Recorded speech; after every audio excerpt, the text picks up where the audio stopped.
Imaginez un instant ce scénario cauchemardesque qui aurait pu plonger l'humanité dans l'abîme. Il y a plus de 4 décennies, et je suis prêt à miser que cette histoire vous était totalement inconnue jusqu'à aujourd'hui. Signal d'urgence critique dans un abri souterrain confidentiel soviétique. Un système de détection ultra sophistiqué vient d'identifier un projectile atomique en vol, lancé par les forces américaines à 0h15.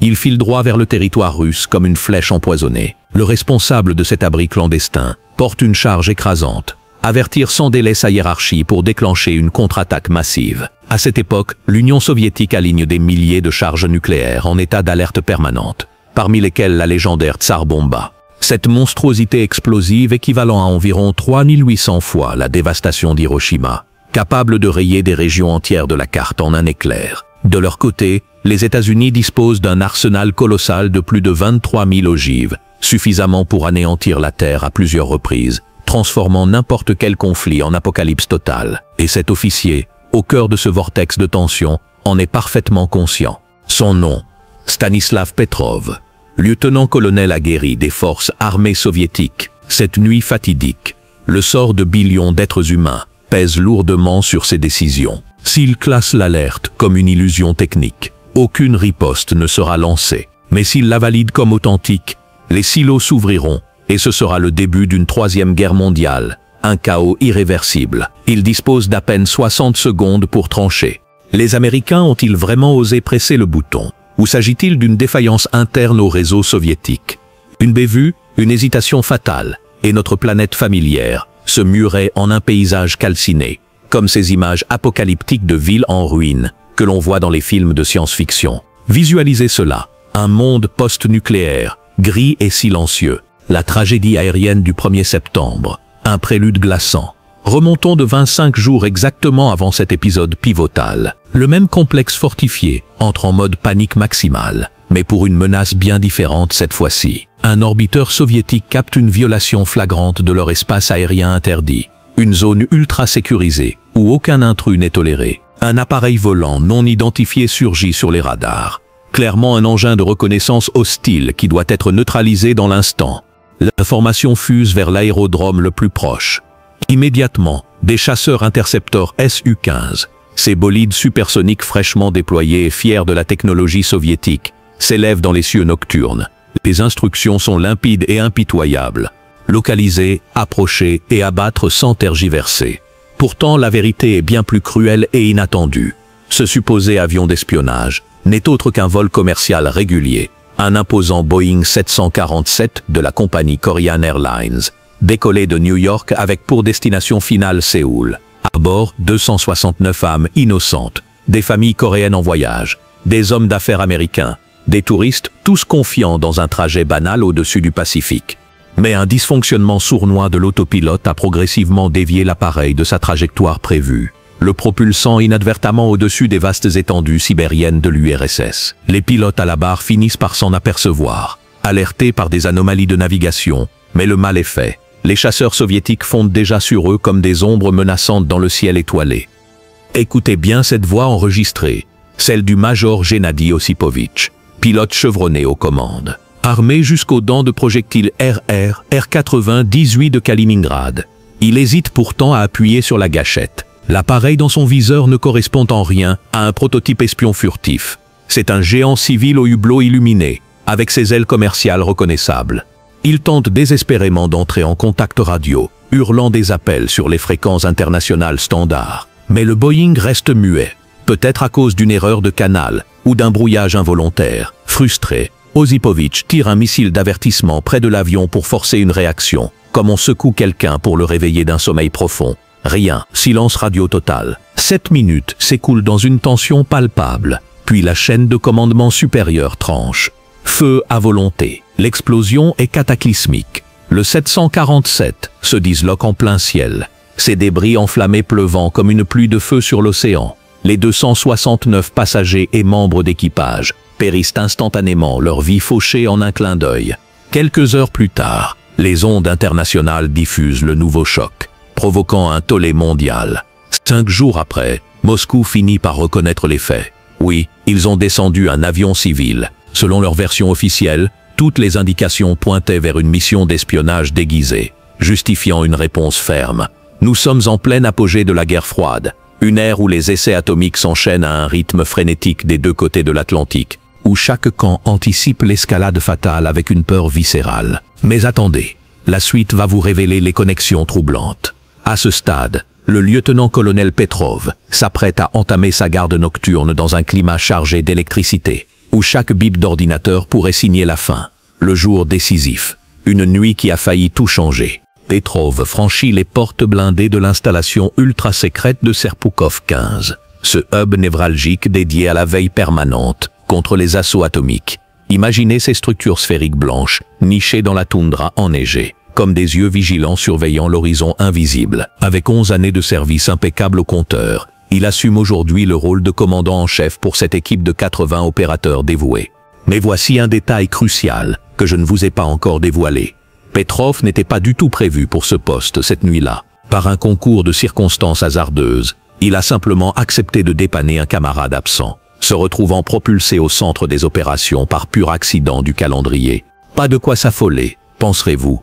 Après tout, une agression nucléaire réelle reste du domaine de l'hypothétique, un spectre théorique qui n'a jamais franchi la barrière de la réalité. Cette soirée devrait être routinière, calme, presque ennuyeuse au milieu des écrans clignotants. 0h15, l'inconcevable se produit. Les moniteurs centraux s'illuminent d'un rouge sanguin. Attaque par missile détectée. Le satellite Cosmos 1382, en orbite au-dessus du continent américain, signale le lancement d'une ogive depuis une base au Montana, filant à vitesse hypersonique vers les cœurs russes. Positionné idéalement pour une surveillance infaillible, il exclut toute marge d'erreur.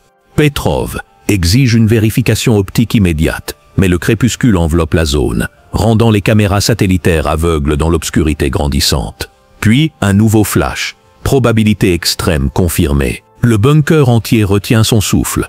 Les visages des subordonnés se figent, tournés vers leur leader comme des statues dans une galerie de cire. Le protocole est clair. Alerter la chaîne hiérarchique pour une contre-offensive immédiate. 60 secondes pour agir, pas une de plus. Petrov n'est pas un officiel lambda, formaté par la discipline rigide. Il va stupéfier son équipe en remettant en question l'évidence même. Une offensive nucléaire lancée avec un seul projectile, absurde, illogique, comme commencer une partie d'échecs en sacrifiant sa reine d'entrée. Pourquoi pas une salve massive de 4-5, ou une dizaine pour saturer les défenses? Et puis ce pressentiment viscéral qui le hante, comme un insecte bourdonnant sans relâche dans son esprit. Le drame du vol KAL 007. Ses supérieurs avaient cédé à la précipitation, commettant l'irréparable dans un accès de suspicion. L'année 1983 est l'une des plus explosives de cette ère bipolaire. La paranoïa règne en maître absolu. Yuri Andropov, au Kremlin, a modernisé l'arsenal européen avec les SS-20, ces vecteurs de nouvelle génération. Washington riposte en installant des systèmes solaires et des Pershing 2 nucléarisés en Allemagne de l'Ouest.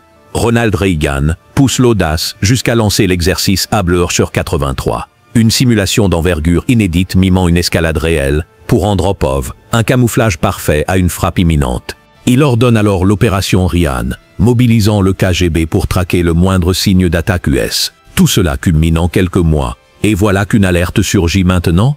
Pas une coïncidence, pense Petrov. La minute écoulée, sous une pression qui ferait craquer n'importe qui, il tranche, illusion technique, un unique missile pour déclencher l'Armageddon?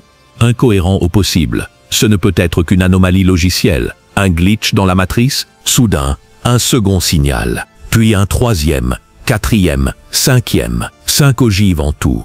De quoi pulvériser Moscou, Leningrad et d'autres métropoles, causant des centaines de millions de victimes en un holocauste instantané. Petrov active son chronomètre 22 minutes minimum avant impact sur le sol soviétique. Chaque seconde compte. Il inspecte le réseau qu'il connaît comme sa poche, qu'il a contribué à assembler de ses mains. Tour de console, vérification croisée.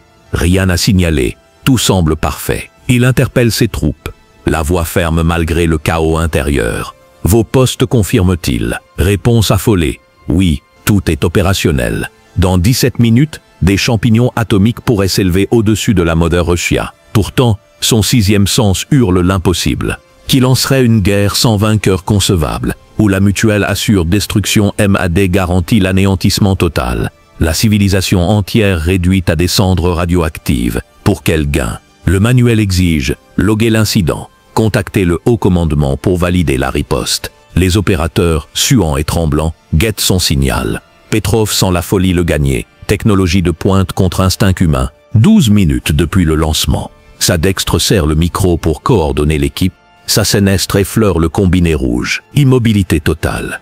Puis, d'un geste fulgurant, il décroche et compose le numéro fatidique. Ses hommes bondissent éberlués. Petrov viole ouvertement les règles. Pas de journalisation, pas d'enregistrement officiel. Juste un appel impulsif guidé par le gut feeling.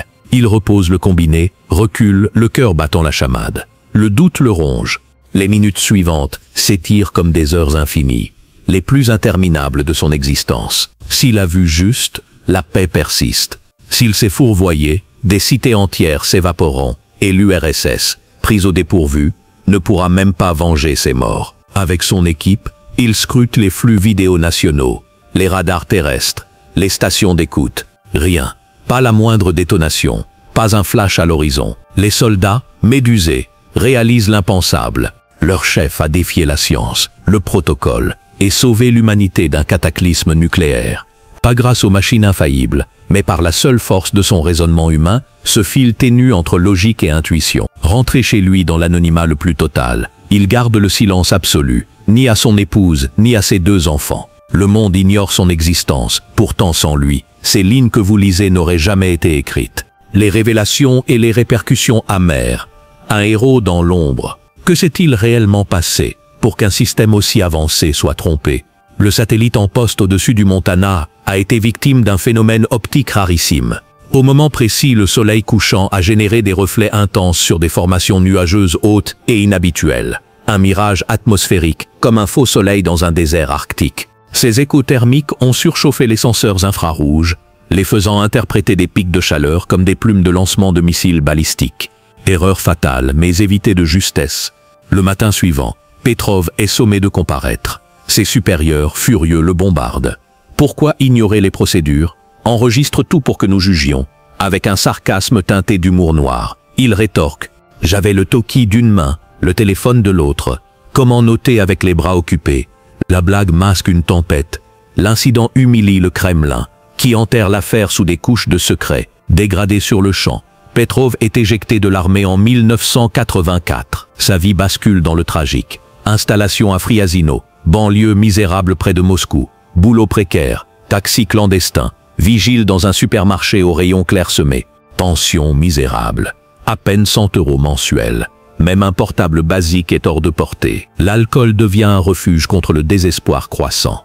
Pire, sa femme lutte depuis des années contre un cancer implacable.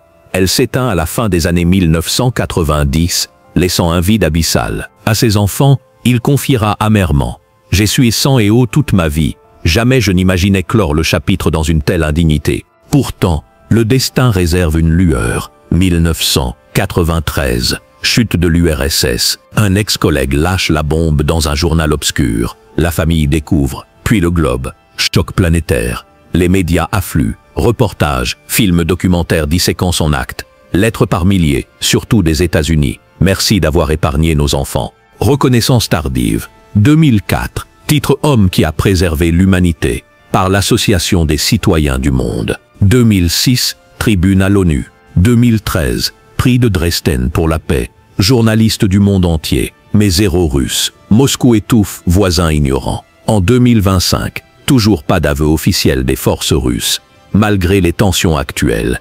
Pensez aux alertes en Ukraine, 2022-2024, où des Petrov modernes ont évité l'escalade. L'engouement s'essouffle. Le 19 mai 2017, à 77 ans, Petrov s'éteint dans l'oubli relatif. Une stèle à Oberhausen, Allemagne. En 2019, l'individu qui a évité l'apocalypse. Jusqu'au bout, il minimisait, pas d'acte héroïque, juste mon devoir, au poste idéal au moment critique. Point final. Merci infiniment d'avoir suivi ce récit allaitant jusqu'au bout. Si cette épopée vous a captivé, fait réfléchir ou donné des frissons, partagez vos impressions en commentaire. Quel moment vous a le plus marqué? Abonnez-vous sans hésiter pour plus d'histoires vraies qui ont frôlé le désastre. Activez la cloche pour ne rien rater. Likez, partagez, et on se retrouve bientôt pour une nouvelle plongée dans l'inconnu. À plus.